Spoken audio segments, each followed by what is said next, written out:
नागपंचमी हा सण पुन्हा पारंपरिक पद्धतीने सुरू व्हावा यासाठी रुचा पाटील यांनी सुंदर शब्दात त्यांच्या भावना व्यक्त केल्या आहेत, त्या आपण ऐकूया. नमस्कार मित्रांनो, सह्याद्रीच्या कुशीत वसलेलं 32 खेड्यांचं मिळून बनलेलं असं माझं गाव 32 शिराळा. माझ्या गावाला लाभलेली आगळीवेगळी परंपरा म्हणजे नागपंचमी. शिराळकर परीक्षेची तयारी आदल्या दिवशी करत, परंतु नागपंचमीच्या तयारीला बेंद्रापासूनच सुरुवात करत होते. लहान मोठे सगळे ग्रामस्थ आपल्या आयुष्यातील वेळ काढून एकत्र येत काम बंद करून नाग धरायला जात होते.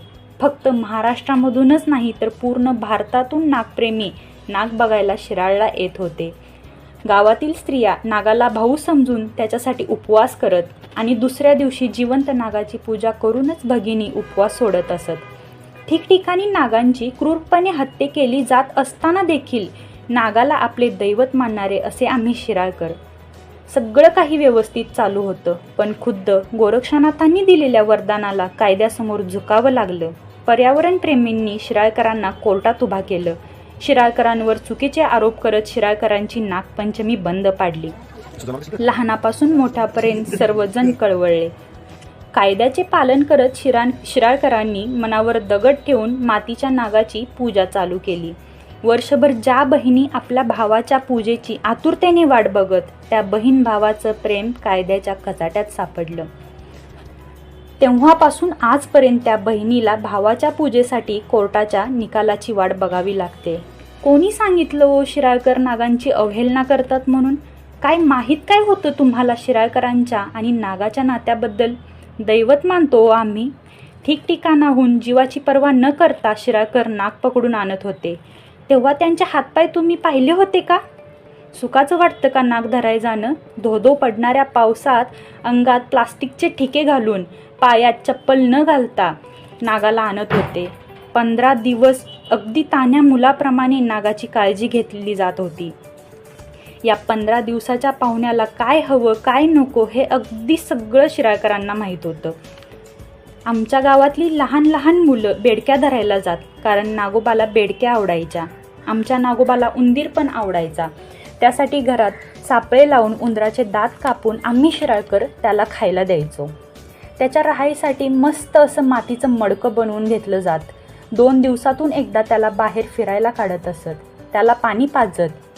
एखाद्या नागाला दुखापत झाली असल्यास त्याला योग्य तो उपचार करत. अहो एवढंच काय, काही नागांच्या फणीवर गोचड्या असतात आणि त्या नागाला त्रास देतात. त्या नागोबाच्या फणीवरच्या गोचड्या शिराळकर हाताने काढत आणि विशेष म्हणजे हे सगळं नागोबा अगदी शांतपणे करून देतो बरं का. या 15 दिवसात तो सुद्धा माणसांमध्ये राहायला शिकायचा.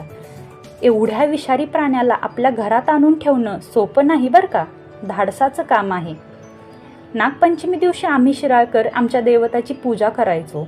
गणपती सोडताना ज्याप्रमाणे डोळ्यात पाणी येतं त्याप्रमाणे शिराळकर नागांना सोडताना भावनुक व्हायचे. सोडताना पण खूप विचार करून सोडले जात असत, कारण मुंगूस आणि नागाचे पटत नाही. मग ज्या ठिकाणी मुंगसाचं प्रमाण जास्त आहे, मोरांचं प्रमाण जास्त आहे, अशा ठिकाणी आम्ही नागांना सोडत नव्हतो. आपल्याला सर्वांना माहीत आहे, कृष्णामाई पावसाळ्यात आपलं रौद्ररूप दाखवते. नागांचे वास्तव नदीकाठी असते. पुरांच्या पाण्यातून कृष्णामाई त्यांना खूप लांब घेऊन जाते.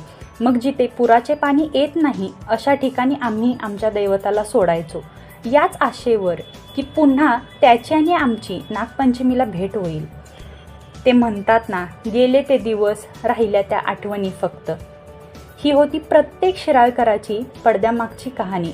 पक्ष, राजकारण या सर्वांपासून दूर येऊन आपल्याला आपल्या भावासाठी एकत्र यावं लागेल, लढावं लागेल. जर बैलगाडी शर्यत पुन्हा चालू होऊ शकते तर मग नागपंचमी का नाही?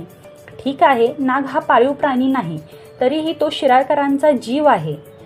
आपण सर्वांनी एकत्र येऊन प्रयत्न करू, नक्की यश मिळेल. 2024ची नागपंचमी सुद्धा कायद्याचे पालन करत मातीच्या नागाची पूजा करूनच साजरी करू. बघू नागदेवता आणि शिराळकर यांची भेट देव कधी घडवून आणतो.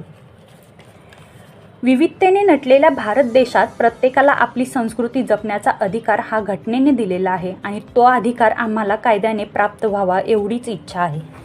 थँक्यू.